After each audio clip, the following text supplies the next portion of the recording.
Auzu billahi minash shaitanir rajim. Bismillahir rahmanir rahim. Assalamu alaikum. May peace be with you. I hope you're well. Inshallah, today we are doing part 2 of Surah ALAQ, which is the 96th Surah of the Quran. Part 1, very quick 1 minute catching up. We discussed about Allah Ta'ala giving the very first message. This is the first Surah and the first 5 ayat which were revealed to the Prophet, may peace be upon him. And Allah says, Iqra, read, Bismi Rabbika alladhi khalaq, in the name of your Lord, thy Lord who created you. Then Allah talks about how man is created out of a clinging structure in the uterus, womb of the mother. And we went through all the details of the different stages of embryology, which Allah had described 1400 years ago. And they've only been known to us since the 1940s and the 1950s. Some of those stages even much later, 70s and 80s, we've discovered with electron microscopes. And then Allah talks about teaching the man the knowledge with the pen and giving him the knowledge which man did not have before. And we saw how writing, once invented, moved the man from the Stone Age, the old Stone Age, to the Neolithic, New Stone Age. And when the writing developed, we went into the Copper Bronze Age. And when it further developed, we went into the Iron Age. And when the printing came, we went into the Industrial Revolution. And with the computers and even more development of writing, we have moved into the Information Age, the Information Technology Age. In the part 2, which we are going to study today, we are taking from ayah number 6 onwards. And Allah Ta'ala says, Kalla innal insana layatgha. Nay, indeed, man exceeds all bounds. And a question comes here. Why on earth has the topic changed? It's the same surah. We were talking about creation of man and teaching him by kalam, by pen, and having knowledge which was not there before, and the embryology and all kind of stuff. And suddenly we are talking about moralities. It doesn't make any sense. There's no continuum between the two. And suddenly, from one sentence to the next sentence, the topic seems to have switched. And this is a complaint you would hear again and again from people who are studying the Quran, especially the non-Muslims, and they say that they do not see a connection between the different ayat, the different sentences of the Quran, and the topic abruptly jumps from one issue to another. And they complain that this randomness doesn't let them focus when they're studying the Quran. And here is the key. When we were talking initially in part 1, I mentioned something. I said Surah Al-ALAQ, the 96th Surah, which has got the very first revelation of the Quran, it sets the tone and the rhythm of the Quran. So listen to the first 5 ayahs and listen to the next 3 ayahs and you will know what the difference is. The first 5 ayahs. Iqra bismi rabbika alladhi khalaq. Khalaqal insana min alaq. Ikra wa rabbukal akram. Alladhi allama bil qalam. Allama al insana ma lam ya'lam. Now the next 3. Kalla innal insana la yatgha. Arra'ahu istaghna. Inna ila rabbika ruj'a. You see how the rhythm and the tone changes. The first 2 ayah, they end in khalaq and alaq. They rhyme. And that is one topic, creation and embryology. The next 3 ayah, they end in akram, kalam and ya'lam, and it talks about nobility and teaching with the pen and the knowledge that humans don't have. The next 3 have got layatgha, astaghna and ruj'a, and that is a different topic. Quran Majid, the book, the holy book of Quran, that was revealed with paragraphic scheme. Previously, all books, they were just like one big text and you had to link the text with the next sentence. There was no way you could abruptly change topics. Quran is the first book which was revealed as paragraphs. And Allah Ta'ala ensured that the rhythm and the rhyme changes from one paragraph to another. And that's how you recognize that now one topic has been completed and the next topic has started. There may or may not be a link between the 2 topics. But when the rhyme of the Quran changes, when the rhythm changes, then you know that the subject has changed. Unfortunately, we have totally lost that concept, and we write Quran as a complete text. And when we read Quran, we are not paying attention to the sound, to the musical quality, to the rhyme and the rhythm of the ayahs. And that is integral to understanding when Allah Ta'ala is switching from one subject to another. So now the subject is different, and the subject is human behavior. Back to ayah number 6. Word by word, we go kalla, nay, most certainly. Inna means indeed. Insan means human. La yatgha means exceeds all bounds. Yatgha is coming from the word tughyan, which is like a rebellion. When water exceeds its limits, it comes out of the sea or the river and floods the land. It is called tughyan al-ma, or flood. So yatgha means not knowing your limits and coming out of your limits, exceeding all boundaries, transgression. There's a word in English language called overweening, which means showing excessive confidence or pride. That all is incorporated into the word la yatgha. And this is a very important thing, which Allah wants to teach human beings. It says that you people do not recognize your limitations. Human beings are so full of themselves. They think that they know everything and they can sort everything out, and nothing is beyond their comprehension, which is fundamentally wrong. And this attitude leads to arrogance. Now the question arises, why do humans do that, and how it can be avoided or controlled? And the next two ayahs are going to address this topic. So ayah number 7 is An ra'ahu istaghna, whenever he believes himself to be self-sufficient. So as long as human beings are in need and dependent, they recognize their limitations. As soon as they feel that they've become self-sufficient, they may or may not be self-sufficient, but they feel they become arrogant. And the best example is a baby. You see, a baby is totally dependent on the parents. So when they are less than 2 years of age, they need you to carry them around, to feed them, to look after them. And as soon as they become 2-year-old, the age between 2 to 3 years, they're able to walk and run. They're able to pick things up. They're able to explore. And you see that phase of childhood, which we call the terrible twos. Now the kids are running around. They're not listening to you. They think they have sussed everything in life. They know all there is in the world, and they're very confident. So when the television's not working or the computer's not working, they'll come and they'll try to hit it, and they'll try to pour some water on it and see if that fixes it. If something is broken, they'll try to fix it. If daddy's got a hammer, they will try to come and take the hammer and try to fix nails anywhere they want to. Electric sockets, they want to stick things in there, see what's happening. This is astaghna. This is being self-sufficient. And this is transgressing all boundaries. They are going beyond the limits of safety. Why? Because they think they are self-sufficient. What they don't realize is that there is a lot more to the world than they know. And the same happens with the humans. When we grow up and we feel we are independent and self-sufficient, we become arrogant, we become proud. We say, I've got everything by my own effort. I'm a self-made person. It's my knowledge, my cleverness, my wit, which has got me whatever I have.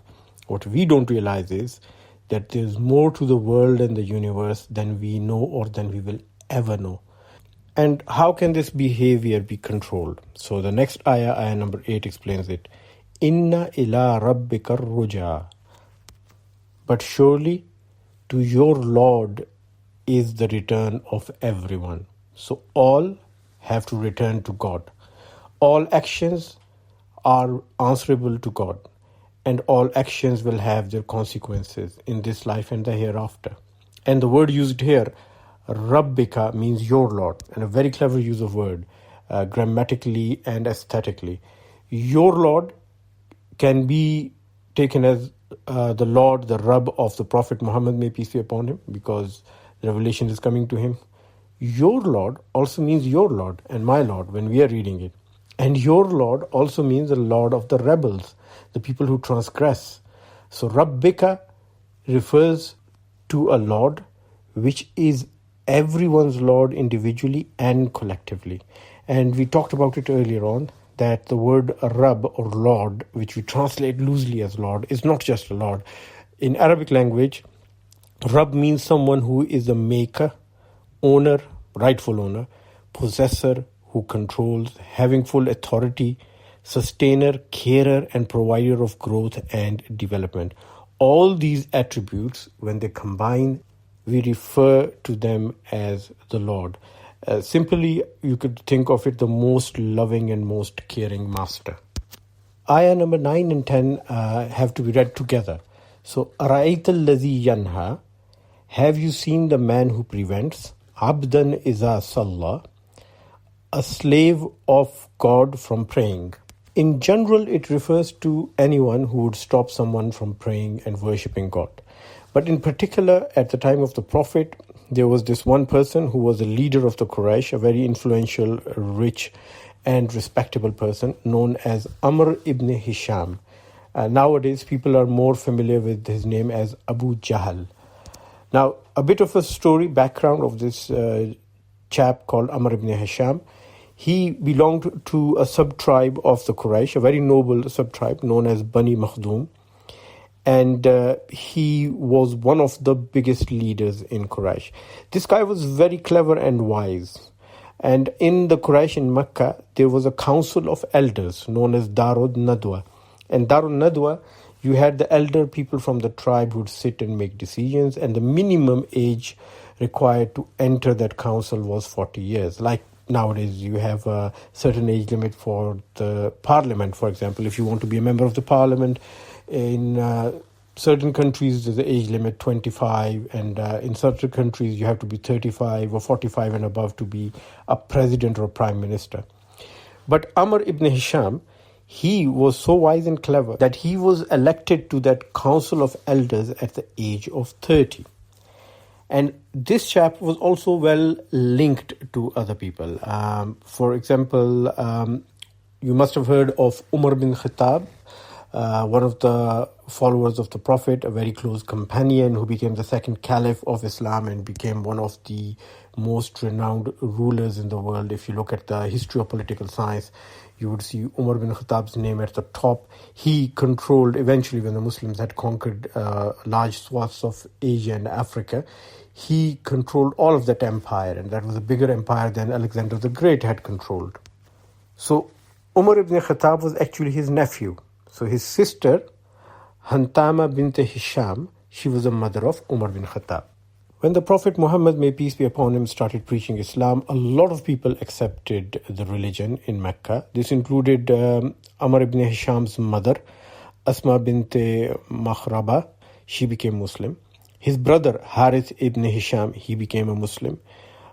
His half-maternal brother, Ayyash ibn Abi Rubayya, he also became Muslim. Eventually, even his son, Ikramah, he also accepted Islam. But Amr ibn Hisham, throughout his life, he was against Islam. And he showed the most arrogant, the most vile and wretched behavior which you could ever expect from anyone. So he was given the title of Abu Jahl. Jahl means ignorance and Abu means father. Father of ignorance. That was Arabs' way of saying that somebody is like the king of ignorance. Nobody's more ignorant than him. And this guy was very arrogant and ignorant. So a few examples of what he did. His main thing was that he did not like the Prophet to preach or to pray.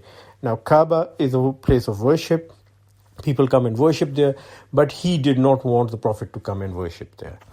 And every time the Prophet would go to pray, he would do something to stop him from praying. So one time the Prophet was praying and he was sitting with his gang. He had lots of friends. He used to sit around the Kaaba. And he said to one of them called Uqba, he said, Uqba, I've seen a camel being slaughtered and all the skin of the camel and the offal, the intestines and stomach and all that stuff, it's still lying somewhere in the garbage. Why don't you go and pick it up and bring and throw it on the Prophet? So Uqba went, he did that, he brought it on, and when the Prophet was in sajda, when he had his head on the ground, he threw all of it on top of him. And it was so heavy that the Prophet could not stand up. And at that time, nobody could come to rescue him. Everyone was afraid of Abu Jahl and his cronies. So his daughter, the daughter of the Prophet, Fatima, she was only 7 years old. She came running and crying, and she tried to get it off the Prophet. Another time, he asked someone to twist a shawl in a rope-like structure and put it around the neck of the Prophet while he's praying and twist it around like trying to strangulate him.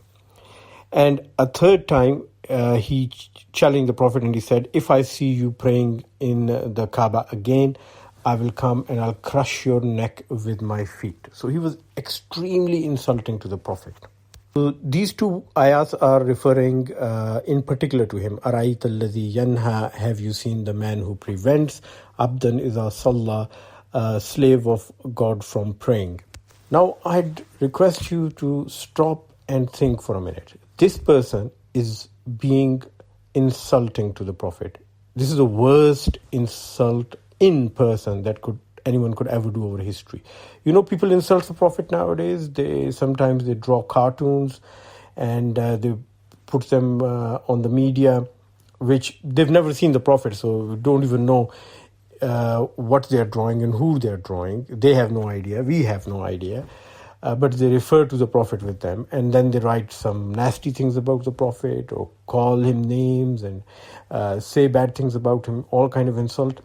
This is the worst insult. This person was not only insulting by his words, he was insulting physically by his actions, and he was trying to do as much harm as he could to the Prophet.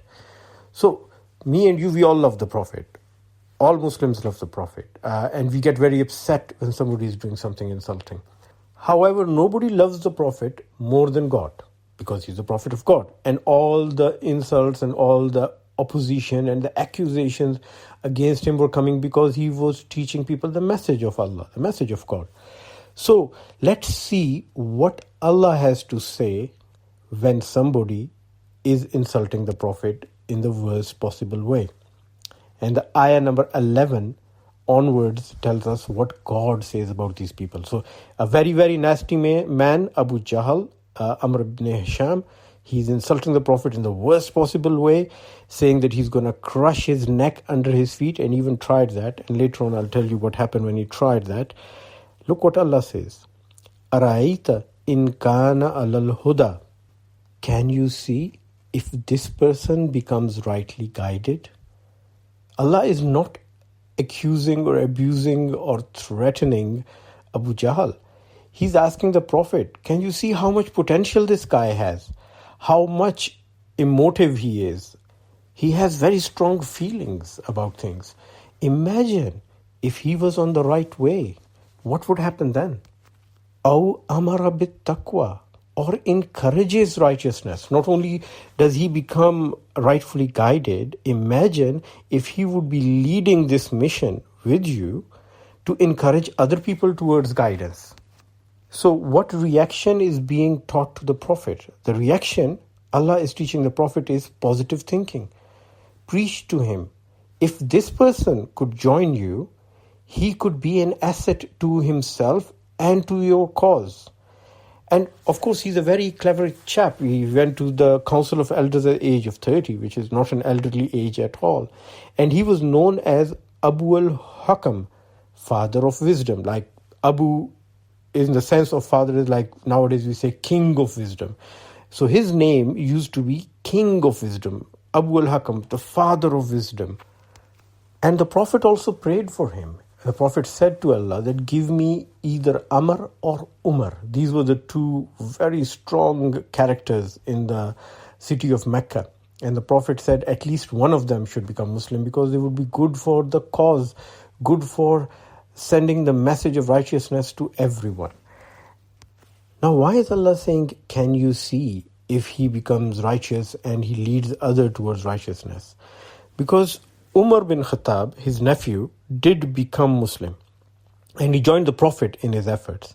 And later on, that Umar bin Khattab, who was illiterate, uneducated, not resourceful, and not a in a position of power. He was not in the Council of Elders in Darul Nadwa. That Umar, he got so refined like a gem, like you cut a stone and you make it a glowing diamond. He became such a wonderful person that he ruled over most of Africa and Asia within the next 20 to 30 years. Now, if this gentleman, who was educated, literate, very wise, well-respected, resourceful, articulate, if he would have joined the Prophet, he would have benefited even more. Because the Quraysh, whenever they were looking for a leader, they would choose Abu Jahl as their leader. Whereas Umar bin Khattab himself, he said that people would not even trust me with their goats. They thought that I was very impulsive. So nobody even trusted me with their goats. And today, I am ruling Asia and Africa. So even today, we have to take a lesson from this, that if somebody is being insulting towards the Prophet, what we should be thinking is, this person, what qualities does he have? And if we could encourage them, or we could educate them about the Prophet and his message, you never know, they might become an asset to the religion rather than being in opposition. And it has happened. There was a director who once made a movie against the Prophet, a Dutch director, and he later on studied Islam and accepted Islam. And today he is one of the leading voices of preaching the message of Islam to others. And speaking of Umar ibn Khattab, he at one point did something that even Abu Jahl never did. He pulled his sword out and he wanted to take the life of the Prophet. And he was walking down the streets and was very angry, and he said, I'm going to take the life of the Prophet. And on the way, he found out that his sister had accepted Islam. So he went and he saw his sister reading the Quran, and he started to physically abuse her. And then when he saw her resolve that she was not giving up on her religion, he said, what are you reading? And she read that to him. And when he listened to the message, it made sense to him. So he walked down the street to the house of the Prophet with his sword in his hand, with apparently with the same intention that he was going to take the life of the Prophet. And by that time, the news has reached the Prophet that he's coming with a sword, and he had said publicly that he's going to take your life. And the Prophet said, don't stop him. Let him come. Don't threaten him. And he came with the sword in his hand. Everyone is scared. What's going to do? Is he going to attack? And he puts the sword down and he accepted Islam. And here's a story of a person who started by not only insulting the Prophet, but wanting to take the life of the Prophet, and yet became the leading figures in the history of Islam. And remember, for every human being, from the time of Adam to the last human being which would be born, Allah has made a palace in the highest part of heaven, which is reserved for the prophets. That is the VVVIP class heaven, and every human being has a place there. Now, it's up to us whether we claim it or we lose it. And claiming it is very easy, doing the right things. Now, just imagine this guy, Abu Jahl, who was so much against the Prophet, and he did not take heed to the message of the Prophet.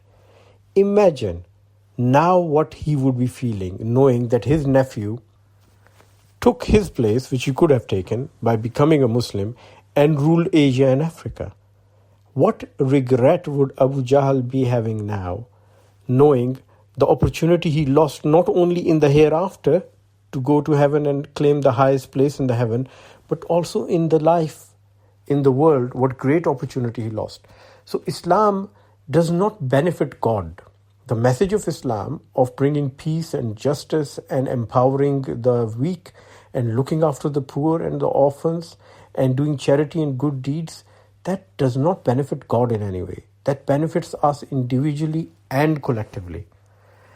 And the next ayah tells us what happens if you reject. أَرَأَيْتَ إِن كَذَّبَ وَتَوَلَّى. Do you see if he persists in denial and turns away? So أَرَأَيْتَ means do you see, in, if, كَذَّبَ means to deny, and tawalla means to turn away. Now كَذَّبَ means to lie or deny about something that you know to be true. So you know it's a fact, it's a truth, but you deny it. So it's daytime, but you say, no, it's night. So you're doing kazzaba. You are a kazzab. You're denying something which is evidently true. And this was the case with Abu Jahl. He was not unaware of the message of Islam. He knew it to be right, but he denied it. And why did he do that? The story is that Abu Jahl, he used to tell everyone not to listen to the Prophet, didn't let the Prophet pray. But at night, he would sneak out of his home, he'll go to the Prophet's house, and he will try to listen when the Prophet was reciting the Quran, because he liked the message of the Quran. And he was not the only one who was doing it. There were two other leaders of Quraysh, Akhnas ibn Shuraik and Abu Sufyan. They were also doing the same thing. And one day, when they were returning home, they ran into each other. And they realized what they were doing. And they said, okay, we are never going to do this again. And next day, they were doing the same thing, and they again ran into each other. When it happened for a third time, they said, well, we have to stop doing it. If the ordinary people, especially the youth of the city, they come to know that we come every night here to listen secretly because we like the message of Quran, then we are in big trouble. We have no moral authority and no moral high ground to stop them from listening to it. Later on, Akhnas ibn Shuraik goes to Abu Sufyan and he says to him, what do you think about this message that we've been listening to secretly at night? And Abu Sufyan, he says, I think it's the right message. And they said, let's go ask Abu Jahl, Amr ibn Hisham. So they go to Abu Jahl and they say, what do you think about this message? And he says, it's the right message. It's the truth. Of course, it's saying the right things. Be nice to people, be nice to thy neighbor, look after the orphans, help the poor. So they said, then why are we objecting to it? And at that time, he revealed the thought process which had made him such an opponent of Islam. He said that I belong to a different tribe than the Prophet Muhammad, may peace be upon him.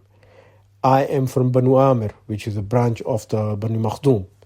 And we are as good as the Banu Hashim, the tribe of the Prophet, in every sense of the way, except this message. This gives them a superiority over us, which I'm not ready to accept.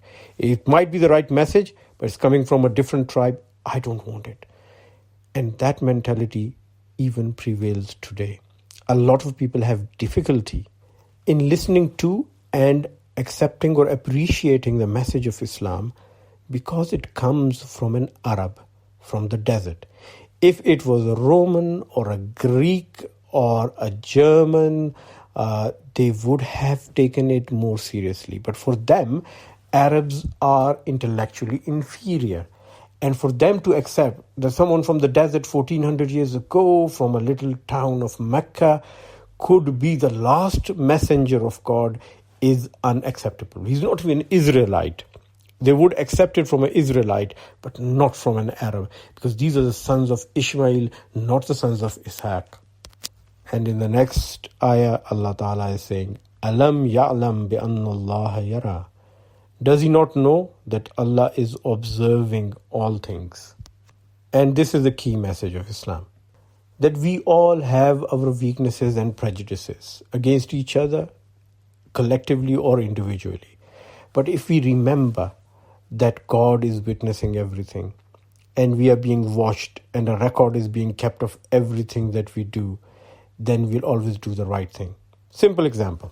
You're on the road, you've got family in the car, your kids in the back seat, and you are going on the motorway, and the kids start shouting, Dad, go faster, get ahead of that car, get ahead of that truck, let's get quickly to the next service station, I'm hungry, and you step on it.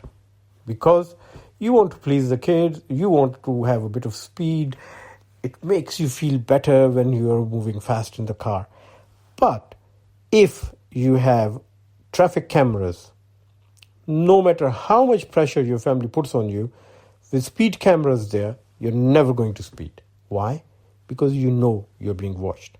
And that is what they call the Hawthorne effect. That people react differently and they modify their behavior in response to their knowing that they are being studied or watched. So the fact بِأَنَّ اللَّهَ yara, that Allah is observing all things and seeing all, is what leads us to taqwa, God consciousness. And that modifies our behavior. Where we have our weaknesses and temptations, that is where this thought is going to keep us on the right track. Just like on the road, seeing the speed camera makes us slow down. Now remember, slowing down does not make it safer for the government. The government is above these things. A road traffic accident doesn't hurt the government in any way. Similarly, doing the right things, knowing that Allah is watching, is not benefiting God. The whole system has been created for your and mine benefit. So we can keep our weaknesses, our prejudices, and our temptations, which can hurt us and others around us, in control. Now the next question. What will happen if you don't care about the fact that God is watching you? So that is being addressed in ayah number 15. Kalla la in lam yantahi la nasfa'am bin nasiya. Kalla means nay, or let him beware. La in lam yantahi. If he does not stop or he does not desist, la nasfa'am bin nasiya. We will drag by the forehead. In fact, the word used here, la nasfan, means to yank, to pull. But God doesn't say pull him. No. Allah says that we will pull or yank bin nasiya, by the forehead. So people who do not desist and continue to do such things, despite knowing that they are being watched by God, Allah says, I'm going to hold them accountable by the forehead. Why the forehead? This is the area where you have the prefrontal cortex. This is the decision-making center of the brain, which is responsible for all the decisions that we make. Prefrontal cortex is where you have your motivation and foresight, where you plan things, where you initiate movements. This is also the functional center for our aggression. There's a deeper system in the brain known as the limbic system, which is emotional behavior, motivation, emotional life, reward, pleasure, addiction. But Allah doesn't talk about the emotional center. If you make emotional decisions, you might not be held accountable because they are knee reflex actions. Like somebody hits you and you just hit them back, and then you realize, oh, I should have refrained, I should have restrained myself. That person bumped into me by mistake. And then you say, I'm sorry, I didn't realize that you bumped into me by mistake. So emotional reactions, God is not going to hold us accountable for. He's going to hold us accountable bin nasiya, by the prefrontal cortex, where we make proper, thought out, planned decisions. Now, you might say, well, Dr. Khan, aren't you reading too much into it? Just trying to put this forehead and prefrontal cortex just because it sounds better? All God said is, I'm going to hold you by the forehead, bin nasiya. And you are interpreting and translating it as the prefrontal cortex just because it sounds more impressive, that the brain and the planning and the foresight and motivation center is in the front of the brain. And listen to the answer given by God in the next ayah. Nasiyatin kazibatin khatiya. The lying, rebellious forehead. So Allah is telling us in this surah, in this ayah, that your forehead is where you think of the lies, where you make the decisions to rebel or to obey, and where you have all your thought process. This is another miracle of the Quran. It wasn't till the last 50 years that we had functional MRIs and we found out that when we are thinking, when we are planning things, it's the prefrontal cortex where all the activity is taking place. But 1400 years ago, Allah is confirming it. Nasiyatin kazibatin khatiya. And the last one, the khatiya, that's a very important word. Khatiya means a mistake, but not any ordinary mistake. It's a mistake which we do not know the consequences of, and something that we fail to think through. not paying you enough attention. And the future is unknown and unseen to most of us. And we think we are doing the right thing. But when the results come, we realize, oh, what I did was not very beneficial to me.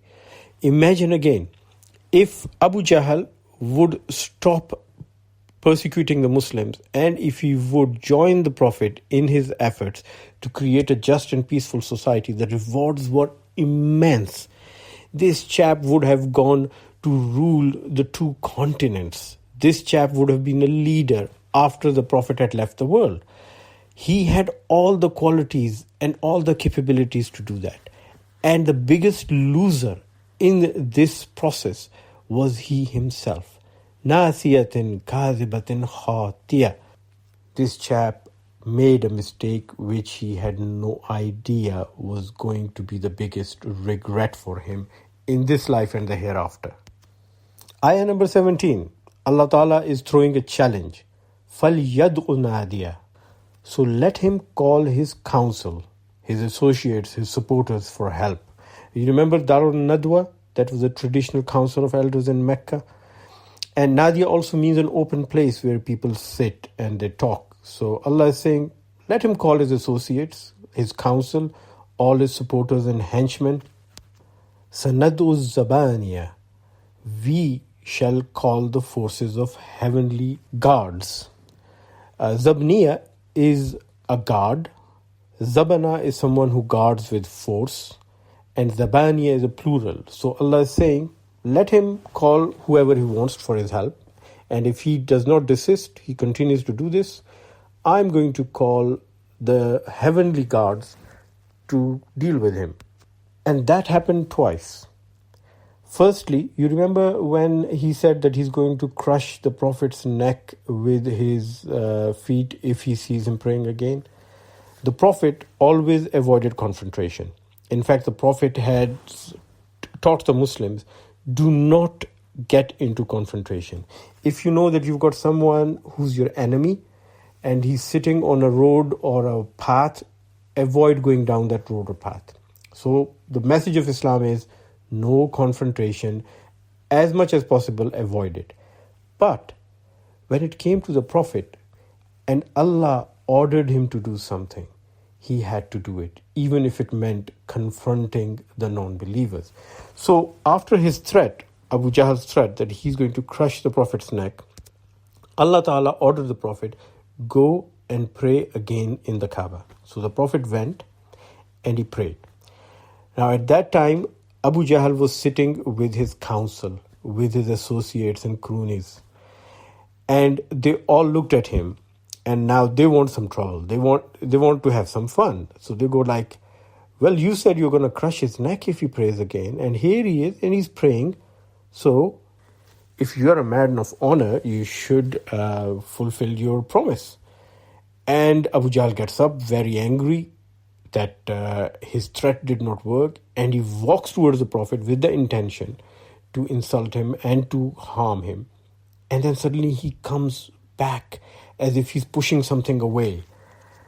And everyone asks him, what's wrong? What's wrong? Why did you stop? And he said, I saw a ditch of fire and I saw a scary creature which came between me and the Prophet praying. And I just couldn't cross. Now, everyone has interpreted it in the way that this was his punishment from God. But I see it in a different way. Allah is Rahman and Rahim. He's merciful. He was trying to warn him that this is the future you'll have if you continue doing that. You know, when you have a kid and the kid tries to play with fire and you keep stopping them, don't play with fire, and they don't listen, then what do? You show them pictures of people who have been burnt by fire. And you say, see, this is what happens when you touch fire. And this is a warning.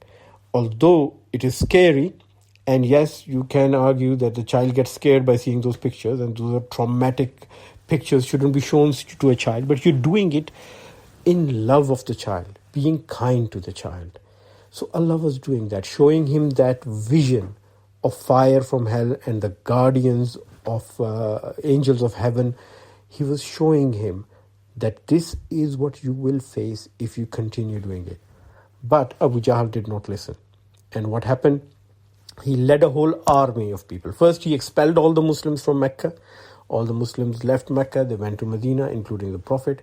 Then within a year, he wasn't satisfied. He led an army to attack them. He had 1,000-strong army, well equipped.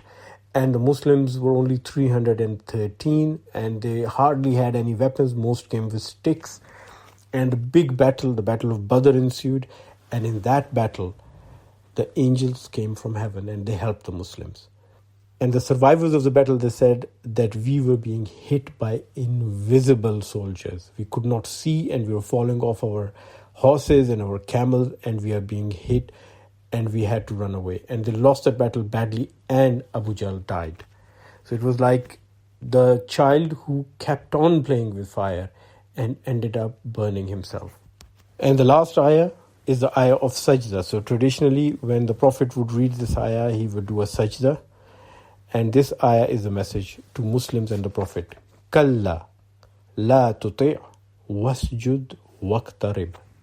Kalla means in traditional English, nay, or again, no. La tuti', do not pay attention to him.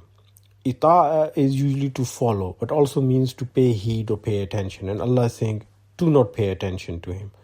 Wasjud, but prostrate, put your head on the ground and do a sajda. Like you read in the Bible that Jesus did that and other prophets used to do that, the same way as Muslims pray. Waqtarib, and draw near, draw close to Allah. And when we started this surah, I made two promises to you. I said, number one, I'm going to tell you about something which the Prophet used to do and we have stopped doing. And if you revive that tradition of the Prophet, you would get the reward for 100 martyrs, without losing your life, of course. And if you do it 5 times a day, you get the reward of 500 martyrs. That's a massive amount of reward. And you don't even lose your life even once. There is a sunnah, a way of the Prophet, what he used to do in his prayers, which has been lost with us, most of us. The Prophet, may peace be upon him, he used to pray and ask for anything and everything he wanted in the sajda, when he put his head on the ground. So when you go to sajda, we say Subhana Rabbiyal A'la 3 times. The Prophet would say that and then he would pray. You know, nowadays what we do is, we do the whole prayer and after that we sit down and we pray and we say, God, give me guidance, give me car, give me house, give me this and that, money, resources, whatever we want, we ask God after the prayer. The Prophet never ever did that. Not even once in his life did the Prophet finish his prayers and then lift his hands and pray to God. If he needed anything and he wanted to pray for anything, he would do it in the prayer. And that's how the companions of the Prophet did. That's how the Muslims did for hundreds of years. But when Islam went out to other communities and nations who were non-Muslim, like the Christians and the Jews and the Hindus and the Buddhists and the Zoroastrians, they had a different way of praying. Now, what they did was they would first do the ritual prayer and then they would ask God what they want. Islam had totally changed that. Islam said your prayer to God is everything. You praise God and you ask God whatever you want. But for the Hindus, for example, they'll ring the bell and they would say all their holy words and ritual prayers. And then in the end, they would ask God what they want. Buddhists would do the same. Christians would do the same. And the Jews would do the same. Islam had changed that.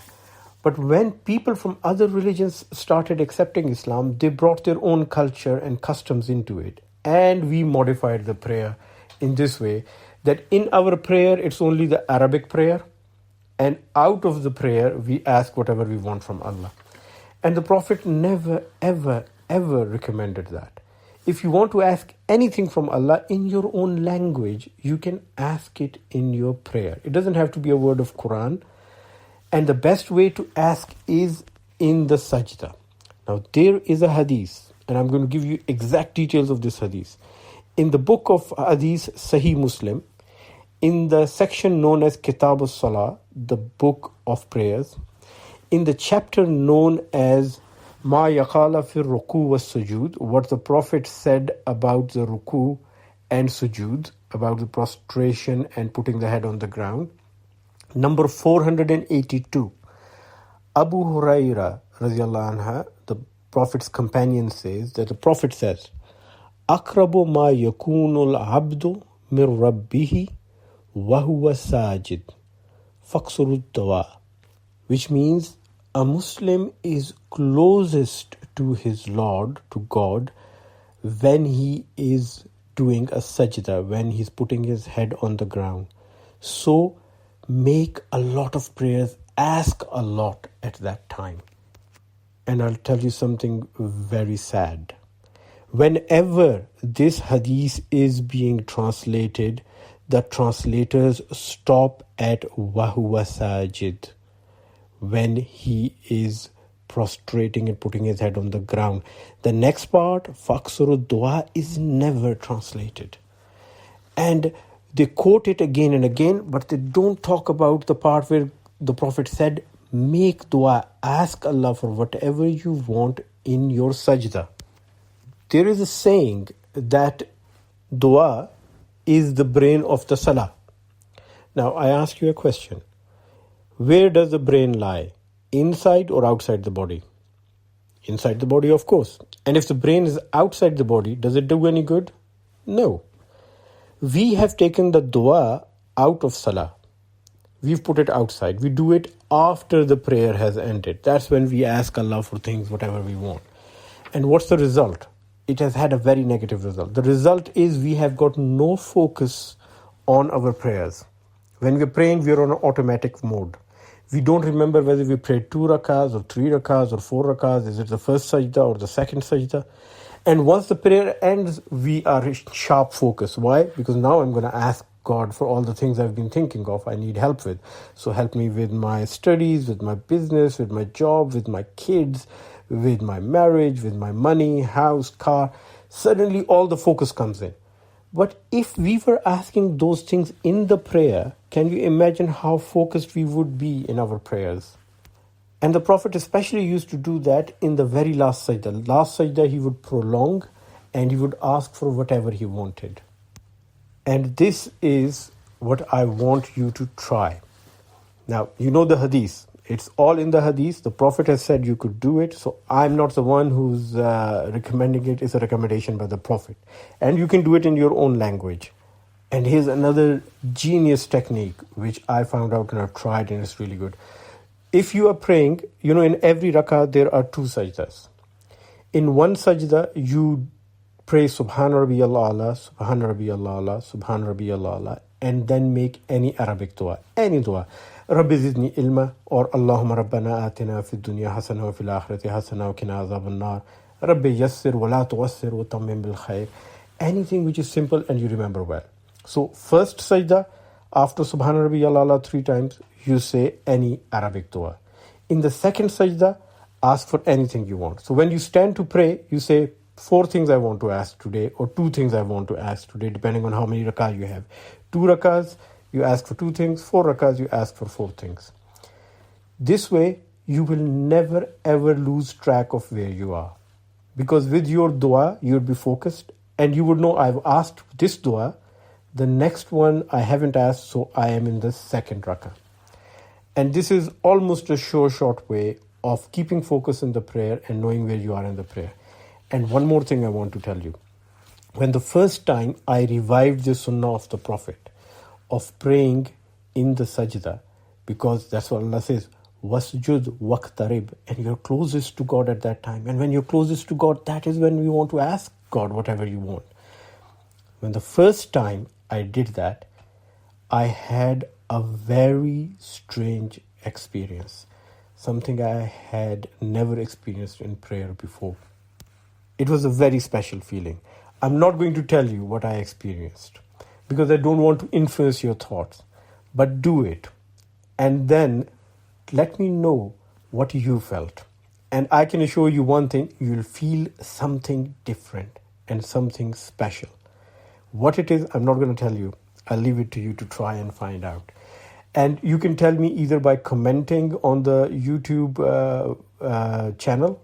You put it in the comments, or you can WhatsApp me on the Tafseer group, or you can personally WhatsApp me if you want to keep confidentiality and tell me what you experienced. And of course, you'll get the reward for 100 martyrs if you do it in one prayer. Do it in 5 prayers, you get the same reward as 500 martyrs.